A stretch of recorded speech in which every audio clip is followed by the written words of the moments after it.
Guys, ito yung continuation kung anong mga pamamaraan ang ginagawa ko sa kay Master. Lolo Master kasi tawagan namin. Tawag ko dun, Lolo Master. Hindi, di ba sinasabi ko naman yung naman kasi asawa, Lolo na yung tawag ko. Tawagan namin, Lolo. Lahat dito tawag sa kanya, Lolo Master. Alam niyo po, hindi ko po siya natutulog dito. Hindi ko po siya pinapatulog sa papag, sa katre. Kasi dati po siya, binilang ko yan dati ng katre na para sa akin. Lagi po nahuhulog. Ang problema po kasi, di ba, una-una bulag siya. Pangalawa, mahina na talaga siya. Nahuhulog po siya Ang kinakatakutan ko, yung bang mabalian. Alam mo, pag matanda ka na talaga, marupok na yung mga buto-buto mo. Pasalamat nga ako, binigyan pa ako ni Lord ng ganito healthy body ba.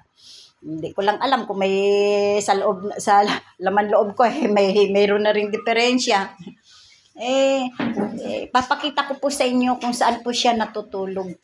Pinapatulog ko po at binabantayan ko, tinatabihan ko. Minsan nasa upuan lang ako. Ito po, kasi po kami, ito lang po yung bahay namin.